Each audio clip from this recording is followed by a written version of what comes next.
Banorët e parë që do të hyjnë në xhenet. Pas ditës së gjykimit, pas llogarisë, frikës dhe drejtësisë absolute, do të vijë një moment që asnjë fjalë nuk mund ta përshkruajë plotësisht. Hapja e dyerve të xhenetit. Subhanallah. Imagjinojeni vetëm për një çast këtë moment madhështor. Xheneti nuk është vetëm shpërblim.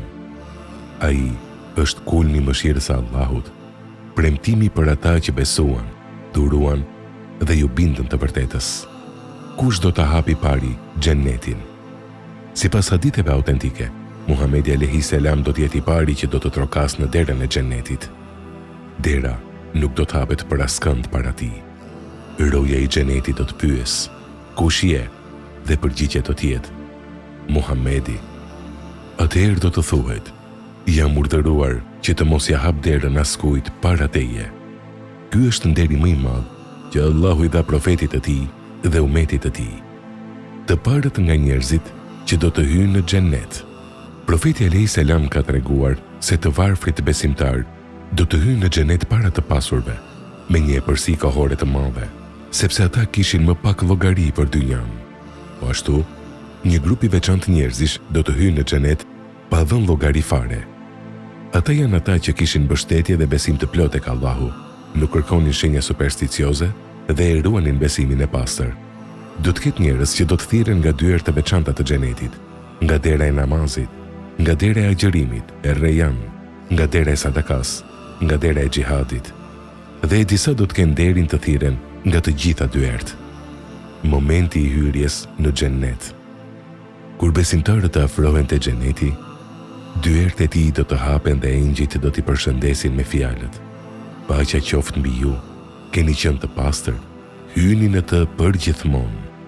Aty nuk ka frikë, as pikëllim, nuk ka lodhje, as sëmundje, nuk ka plakje, as vdekje. Begatit e xhenetit.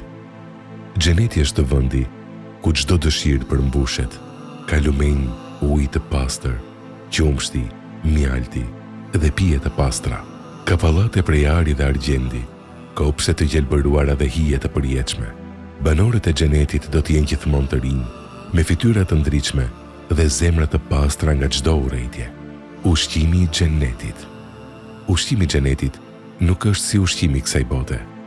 Ai nuk sjell lodhje, as nevojë, as mbetje.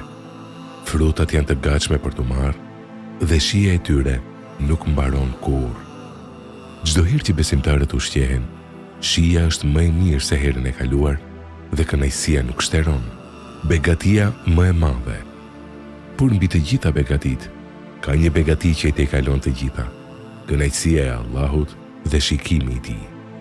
Kur Allahu do t'i thotë banorëve të xhenetit se është i kënaqur me ta, atëherë nuk do të ketë më dhuratë më të madhe se kjo. Xheneti nuk është ëndër, ai është premtim, dhe premtimi i Allahut është i vërtetë. Të parët që do të hyjnë në të janë ata që e pastruan zemrën, e duruan sprovën dhe e deshën Allahun më shumë se këtë botë. Sepse xheneti nuk fitohet me fjalë, por me besim, vepra dhe sinqeritet.